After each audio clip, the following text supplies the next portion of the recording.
मानसेरा में Pakistan peoples party ना सिर्फ शो ऑफ पावर कर रही है बल्कि हमारे साथ मौजूद है अफजल जावेद। आप मुझे सुन सकते हैं? क्या अपडेट्स हैं हमारे नाजरीन को बताइएगा। जी बिल्कुल, पाकिस्तान पीपल्स पार्टी सिंध के बाद अब पंजाब और खैबर पख्तूनख्वा में इन्होंने कदम जमाने शुरू कर दिए हैं। और जिस तरह पाकिस्तान पीपल्स पार्टी के चेयरमैन बिलावल भुट्टो जरदारी की क़यादत में पाकिस्तान पीपल्स पार्टी ने अपनी सियासी मुहिम का भरपूर आगाज़ किया हुआ है। और चतराल में जिस तरह कामयाब जलसा किया, उसके बाद चिनौट में जो है एक शानदार जलसा पाकिस्तान पीपल्स पार्टी का रहा। आज पाकिस्तान पीपल्स पार्टी की क़यादत ने हज़ारा डिवीज़न का रुख है और हज़ारा डिवीज़न में आज के रोज़ पाकिस्तान पीपल्स पार्टी की क़यादत मानसेरे में जो है पावर शो करने जा रही है।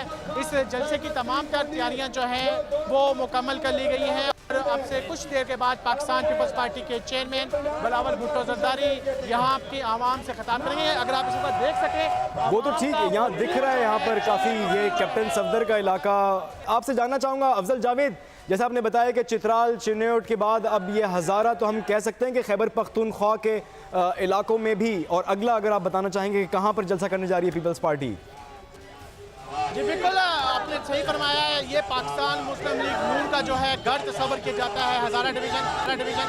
आज पाकिस्तान पीपल्स पार्टी के चेयरमैन बिलावल भुट्टो जरदारी मानसेरे में जलसा के के बाद कल बिलावल भुट्टो जरदारी का रुख कागान और नारान की तरफ होगा, जहाँ वो वहाँ की मुकामी आवाम से मुलाकातें करेंगे और कल के रोज़ कागान में जो है एक अवामी जलसे से खिताब करेंगे। एक अच्छी एफर्ट की जा रही है पाकिस्तान पीपल्स पार्टी की क़यादत की जानिब से, क्योंकि आपको मालूम है कि अब मुल्क काफ़ी सरगर्मियाँ भरपूर तरीके से जारी हो चुकी हैं। 3 बजे ब्रेकिंग टुडे सिर्फ बोल न्यूज़ पर।